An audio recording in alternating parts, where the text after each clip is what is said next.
Jamaica, a Caribbean paradise for some, a dream destination where the sun kisses the sea and the sand feels like silk beneath your feet. For Elijah Goldman, it was a prison, a place where the beauty outside was a stark contrast to the darkness within. Abandoned by his adoptive parents at a remote boarding school, he felt utterly alone. The walls of the institution were cold and unwelcoming, a far cry from the warmth of a home.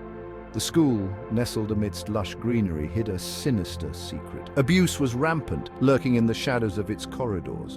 Physical, emotional, and mental torment were Elijah's daily reality. Each day brought new horrors, new scars, both visible and hidden. He was just a teenager, longing for the love and safety of a family. The photo he clung to was his only connection to a world that seemed so far away. Instead, he found himself trapped in a nightmare. The darkness of the hallways mirrored the darkness that had seeped into his heart. His days were filled with fear. Every creak of the floorboards, every shadow that moved sent shivers down his spine. The nights were even worse. The silence was deafening, broken only by his own muffled sobs and the occasional distant cry of another child. Sleep offered no escape from the horrors he faced. Nightmares plagued him, blurring the line between reality and terror. Elijah clung to the hope that his parents would come back for him. Each letter he wrote was a plea for rescue, a cry for help that went unanswered. He yearned for their embrace, their reassurance that everything would be all right. The longing in his heart was a constant ache, a reminder of what he had lost. But hope dwindled with each passing day. The horizon he stared at seemed to stretch endlessly, a symbol of the distance between him and the life he once knew. Back in Traverse City, Michigan, life continued for Mark and Spring Goldman. The picturesque town, known for its cherry blossoms and serene lakes, seemed like the perfect place to raise a family. Yet beneath the surface, a storm was brewing. Elijah's adoptive parents seemed indifferent to his plight. They were often preoccupied with their own lives, leaving Elijah to fend for himself emotionally. The warmth and care that a child needs were glaringly absent. They had sent him away, seeking respite from his challenging behavior. To them, it was a temporary solution, a way to restore peace in their household. But for Elijah, it felt like a harsh rejection, a sign that he was unwanted. What they didn't know or chose to ignore was the abuse he was enduring. In the foster home, Elijah faced a new kind of horror. The bruises on his body were not just physical, they were marks of a deeper emotional trauma. Elijah's pleas for help fell on deaf ears. He would cry out in the night, hoping someone would hear him, but his cries were met with silence. The loneliness was suffocating. His calls and letters went unanswered. Each letter he wrote was a desperate attempt to reach out, to find some semblance of comfort, but the letters piled up, unopened and ignored. His parents, the very people who were supposed to protect him, had become his silent tormentors. Their indifference was a constant reminder of his isolation. They turned away, leaving him to navigate his pain alone. The betrayal cut deep, leaving him emotionally scarred and utterly abandoned. Each day was a struggle, a battle against the overwhelming sense of despair. The walls of his room seemed to close in on him, amplifying his solitude. His cries echoed in the emptiness of his dormitory room, a heartbreaking testament to his isolation. The room, once a place of refuge, had become a prison. Elijah's story is a poignant reminder of the devastating impact of neglect and the urgent need for compassion and understanding. News of the school's horrific conditions finally reached Jamaican authorities. The institution was abruptly shut down, children were scattered, sent to foster homes or reunited with families, but Elijah remained, forgotten and alone. He became a ward of the Jamaican state, lost in a system ill-equipped to handle his needs. His case file, a testament to his abandonment, gathered dust in an overburdened office. The vibrant, hopeful child who had arrived in America years ago had become a shadow of his former self.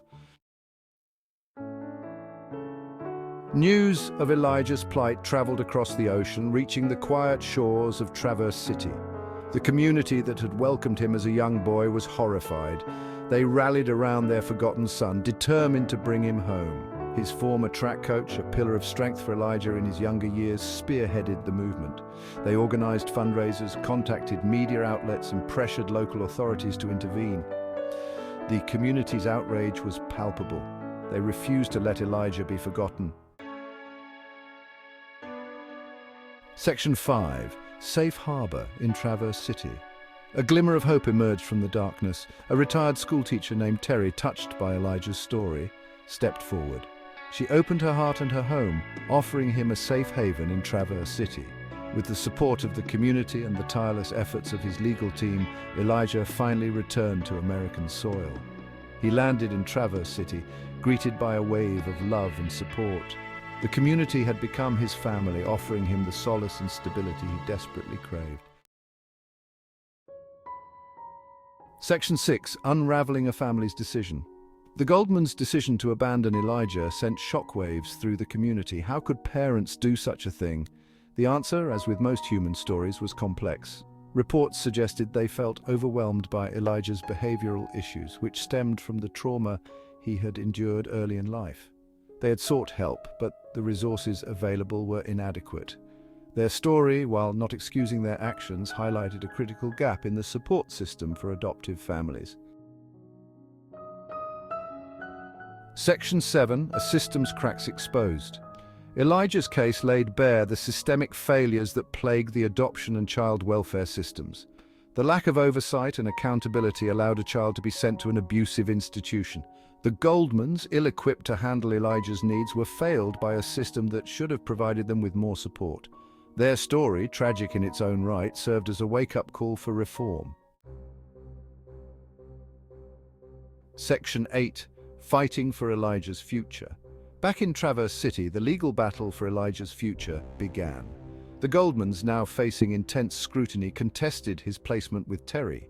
They sought to have him move to Utah, closer to their new home. The court case, a media sensation, captivated the nation. It raised questions about parental rights, the best interests of the child, and the definition of family. Elijah, caught in the crosshairs, just wanted a place to heal and rebuild his shattered life.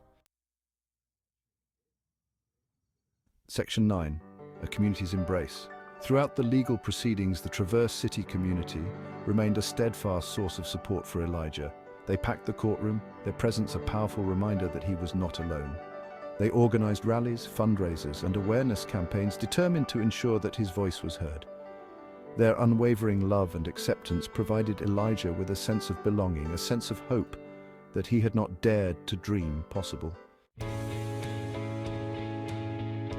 Section 10. A call for change. Elijah's story, heartbreaking and inspiring, ignited a national conversation about the plight of vulnerable children.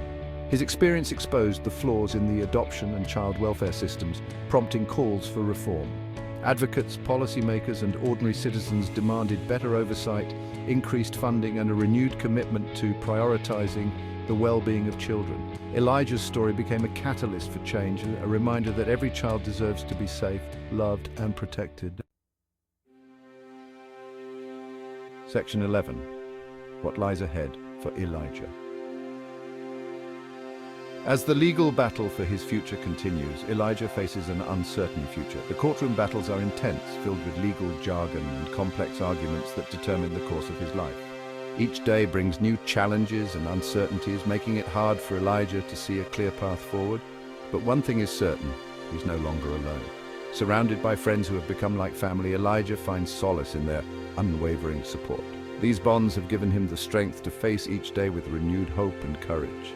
He has found a loving home in Traverse City, a community that embraced him as one of their own. The warmth and kindness of his new family and neighbors have provided a safe haven where he can begin to heal. Family dinners, community gatherings, and the simple joys of everyday life have become the foundation of his new beginning. The road ahead will be long and arduous. There will be moments of doubt and fear, but Elijah's determination to overcome his past propels him forward.